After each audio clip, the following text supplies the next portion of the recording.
Kita sering pusing ya sama rumitnya hidup zaman sekarang. Tapi, gimana kalau ternyata solusi terbaik untuk masalah-masalah kita justru datang dari masa lalu? Hari ini kita bakal bongkar 5 cetak biru kehidupan yang luar biasa praktis dari seorang pemikir jenius abad ke-8, Imam Ja'far Asy-Syadid. Oke, biar kita benar-benar paham kejeniusan beliau, kita perlu time travel sedikit ke dunianya. Bayangin deh, sebuah zaman yang penuh kekacauan politik, di mana kekuasaan itu direbut lewat pertumpahan darah. Nah, di tengah badai inilah Imam Ja'far membuat pilihan yang benar-benar radikal. Beliau menolak kekuasaan itu sendiri. Jadi, pas satu dinasti lagi jatuh dan yang lain bangkit dengan cara yang berdarah-darah, Imam Ja'far justru ditawari posisi puncak.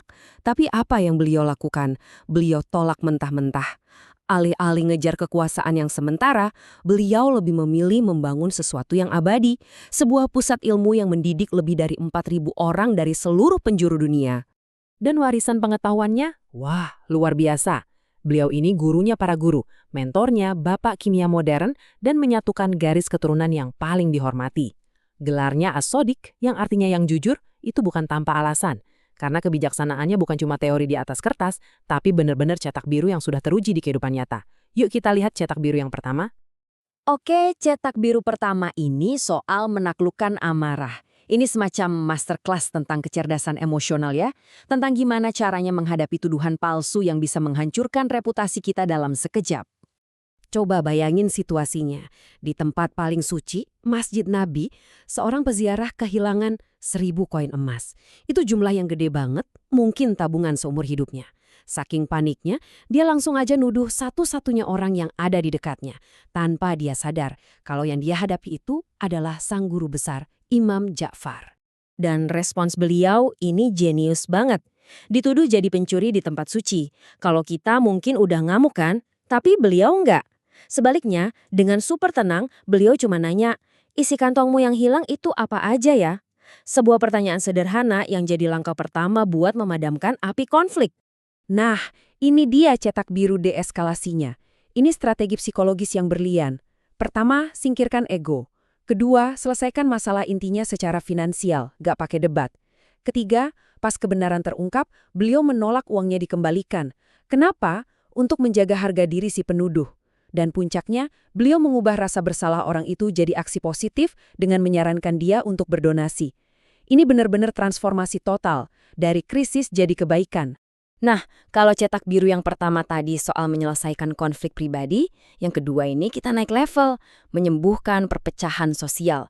Gimana caranya kita menjaga keutuhan komunitas saat terancam retak gara-gara masalah paling umum di dunia, yaitu uang. Solusinya ini kedengarannya modern banget. Dana rekonsiliasi komunitas.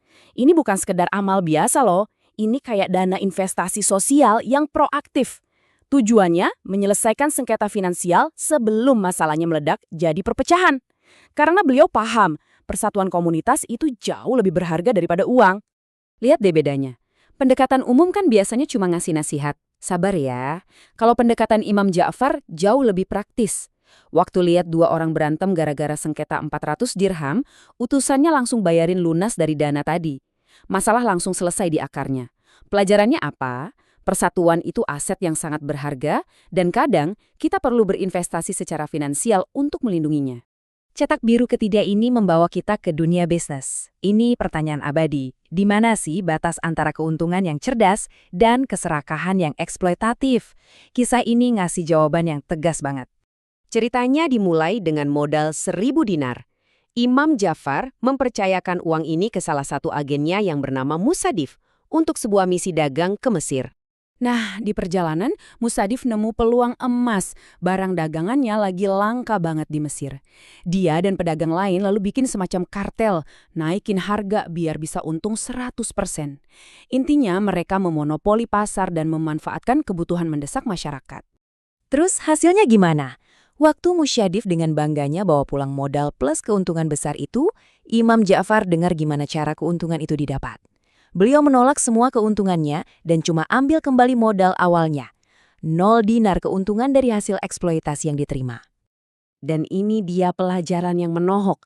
Beliau bilang, lebih mudah bertarung dengan pedang daripada mencari rezeki yang halal.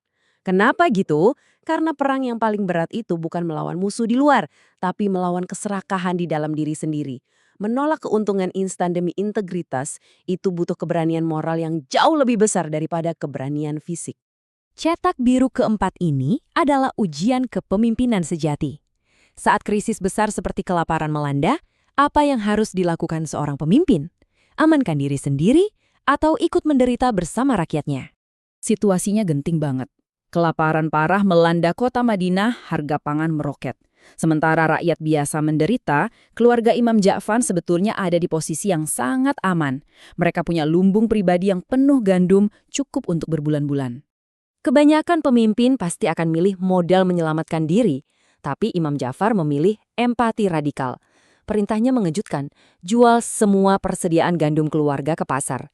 Lalu, beliau memaksa keluarganya untuk hidup persis seperti rakyat paling miskin. Membeli makanan secukupnya dari hari ke hari. Inilah definisi kepemimpinan sejati. Empati itu bukan cuma merasa kasihan, tapi secara sukarela ikut merasakan penderitaan yang sama. Dan untuk cetak biru kita yang kelima, kita akan bahas salah satu penyakit sosial tertua dan paling merusak di dunia, rasisme.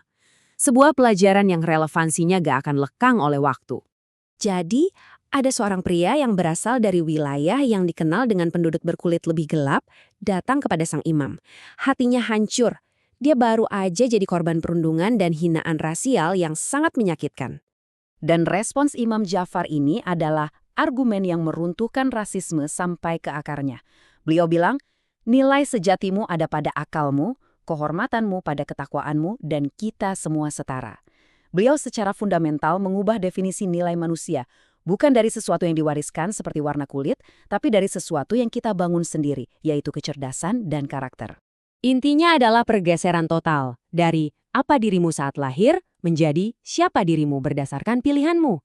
Ini adalah pesan anti-rasisme yang paling memberdayakan. Jadi, ayo kita rangkum kelima cetak biru abadi ini untuk dunia modern.